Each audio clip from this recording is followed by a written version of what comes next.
লুঙ্গির অনেকটা অংশ ভিজে গেছে। আমি মাদ্রাসায় লেখাপড়া করি, তাই কিছুটা কনজারভেটিভ টাইপের। স্বপ্নদোষ বিষয়টা আমার কাছে টেনশনের। যখন আমি বিষয়গুলো নিয়ে ভাবছিলাম, এমন সময় আমার রুমে এসে উপস্থিত হলো আমার বড় ভাবির ছোট বোন। তাকে দেখার সাথে সাথে আমি কম্বল টেনে নিজের লুঙ্গিটা ঢাকার চেষ্টা করলাম। সে মিটিমিটি হাসছে। একে তো আমি হুজুর টাইপের মানুষ, তার উপর উনি আমার বেআইন হলেও আমার কাছে বেগানা নারী। উনি আমাকে বলল, কি বেআই, বিছানায় প্রস্রাব করেছেন নাকি নাকি হয়েছে? আমি কোনো কথার উত্তর না দিয়ে মুখটা ঘুরিয়ে ফেললাম। এমন সময় ভাবি নাস্তার টেবিল থেকে আমাকে এবং তার বোনকে ডাকতে লাগলো, ফাতেমা, নাস্তার টেবিলে নাস্তা দিয়েছি, তুই আবার কই গেলি? আর রাব্বি কি এখনো ঘুম থেকে ওঠেনি? তাড়াতাড়ি সবাই নাস্তা করতে এসো।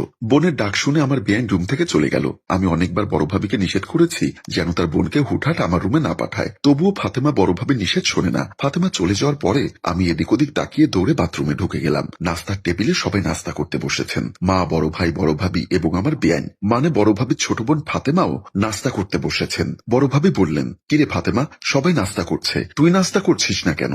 বেআই আসুক, তারপর নাস্তা করব। কথাটি শুনে বড় ভাইয়া একটু আর চোখে তাকালেন। তারপর বললেন, কি ব্যাপার ছোট গিন্নি, আমার ভাইয়ের জন্য দরদ দেখি বেড়ে যাচ্ছে।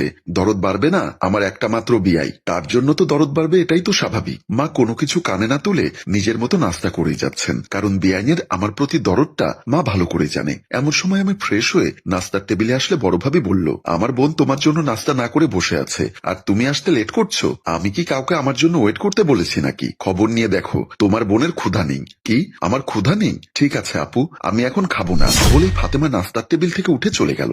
মা বলল, তোর এই মুহূর্তে এই কথাটা বলাটাকে উচিত হয়েছে? দেখতো, মেয়েটা সকাল থেকে কিছুই খায়নি, তোর জন্য ওয়েট করছিল, আর এসেই তাকে ধন্যবাদ না দিয়ে উল্টাপাল্টা কথা বলা শুরু করলি।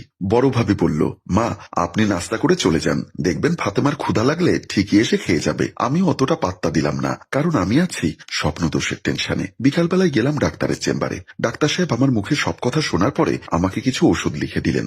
বললেন, এই ওষুধগুলো খাবেন আর নিয়মিত early bed early rice follow করবেন। ডাক্তার সাহেবের প্রেসক্রিপশনটা নিয়ে চেম্বার থেকে চলে আসলাম। বাসায় এসে ভাত খাওয়ার পর ভাবিকে বলেছিলাম এক গ্লাস পানি নিয়ে আসতে।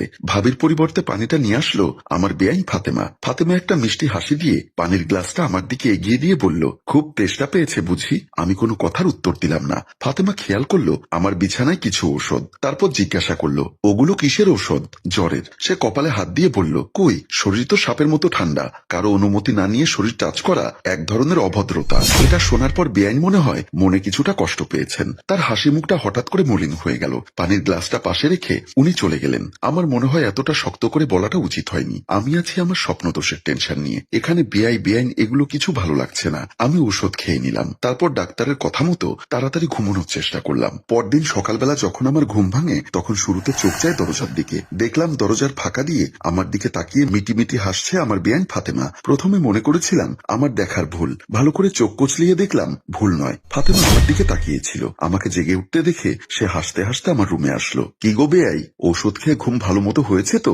বিষয়টা আমার কাছে অবাক লাগলো। আমি যে ওষুধ খেয়েছি ফাতেমা কিভাবে জানে? হয়তোবা কাল পানি দিতে এসে খেয়াল করেছে। আমি আবার রেগে মেগে বললাম, আমার ঘুম ঠিক মতো হয়েছে কি হয়নি সেটা আমার ব্যাপার, আপনি কেন বারবার এগুলোর খবর নেন? অতটা উত্তেজিত হবেন না, বলে আমার গায়ের উপর থেকে কম্বলটা টান দিলেই সে আমার লুঙ্গির দিকে তাকিয়ে হা করে আছে। সাথে সাথে আমিও লুঙ্গির দিকে তাকিয়ে ভীষণ লজ্জা পেলাম। আজকেও স্বপ্নদোষ হয়েছে। ফাতেমা লজ্জা পেয়ে চলে গেল। আমি মনে মনে ডাক্তারকে বকতে লাগলাম, কি ঔষধ দিয়েছে, এখনো রোগ সারছে না। আজ বিয়ানের সামনে আমার মান সম্মানটাই গেল। পরে মনে মনে সিদ্ধান্ত নিলাম, আমার কি কোথাও কোনো ভুল হচ্ছে? শুনেছি বয়সন্ধিকালে স্বপ্নদোষ হয় শয়তানের প্ররোচনায়, তাই ভাবলাম ডাক্তারের কাছে গিয়ে লাভ নেই, এবার একটা হুজুরের কাছে গিয়ে দেখি। হুজুরের ওসিলায় যদি কোনোভাবে এই রোগ থেকে শেফা পাওয়া যায়। বিকালবেলা আসরের নামাজের পর হুজুরের রুমে গেলাম। শুনেছি হুজুরের পানি পড়া ঝাড়ফুঁক নাকি খুবই ভালো। হুজুর আমাকে দেখে বললেন, কি ব্যাপার রাব্বি, ইদানিং নামাজ পড়া ছেড়ে দিয়েছো নাকি? না হুজুর, আসলে পড়ালেখার ব্যস্ততায় মসজিদে আসা হয় না, বাসায় নামাজ কায়েম করি। দেখো রাব্বি, বাসায় নামাজ পড়লে সওয়াব আছে, তার চেয়ে বেশি সওয়াব মসজিদে জামাতের সহিত নামাজ পড়লে। এখন কি জন্য এসেছো সেটা বলো। তারপর আমি লাজ লজ্জা ত্যাগ করে হুজুরকে আমতা আমতা করে সব কথা খুলে পড়লাম। আমার মুখে সব কথা শোনার পর হুজুর বললেন, তুমি কি রাত্রে ঘুমানোর সময় ঘুমের দোয়া পড়ে ঘুমাও? না হুজুর, এখানেই তো সমস্যা। ঘুমের দোয়া পড়ে না ঘুমলে শয়তান তোমার ঘুমের মধ্যে তোমাকে নানাভাবে প্ররোচিত করবে, আর এই সমস্ত অযাচিত কাজগুলো হবে। আজ থেকে ঘুমানোর আগে ঘুমের দোয়া পড়ে ঘুমাবে। রাতে ঘুমোতে এসে খাটে বসে হুজুরের কথা মতো ঘুমের দোয়া পড়তে লাগলাম।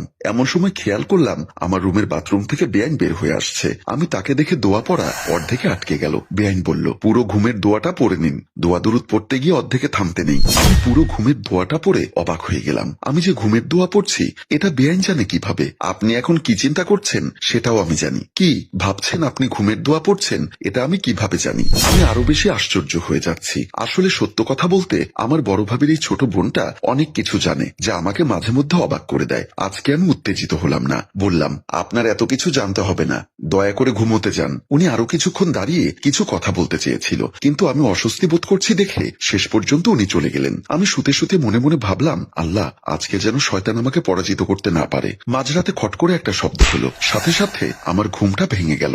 আবছা আলো আধারিতে দরজা খোলার শব্দ পেলাম। আমি তবুও ঘুমের ভান করে শুয়ে রইলাম। অন্ধকারের ভেতর কে যেন গুটি গুটি পায়ে আমার বিছানার দিকে আসছে। কিছুটা ভয় কিছুটা সংকোচ আমার ভেতর কাজ করতে লাগলো, তবুও মনের ভেতর সাহস আছে। আমি তো ঘুমের দোয়া পড়েছি, যত বড় শয়তান কিংবা অপশক্তি হোক এই দোয়ার উসিলায় আমাকে কিছুই করতে পারবে না, যতই মনে সাহস থাকুক। তবুও আমার হাত পা ঠান্ডা হয়ে আসতে লাগলো। এর মাঝে হঠাৎ কারেন্টটা চলে গেল, বৈদ্যুতিক পাখা থেমে গেল। আমি খেয়াল করলাম আমার বিছানার পাশের জানালাতে মেছো পেঁচা এসে পায়ের নখে আঁচড় দিচ্ছে। হালকা বাতাসে বাথরুমের দরজাটা খোলা বাঁধা করছে। আমি তবুও বিছানার সাথে শক্ত হয়ে লেগে আছি। অন্ধকারে সেই মানুষটি এতক্ষণে আরো বেশি আমার নিকটে চলে এসেছে। হ্যালো ভিউয়ার্স, আপনারা যা ভাবছেন তা নয়, কিন্তু অন্ধকারে সেই মানুষটি আসলেই কি মানুষ নাকি কোনো প্রেতাত্মা তা জানতে হলে দ্বিতীয় পর্বের জন্য কমেন্ট করে জানাতে হবে।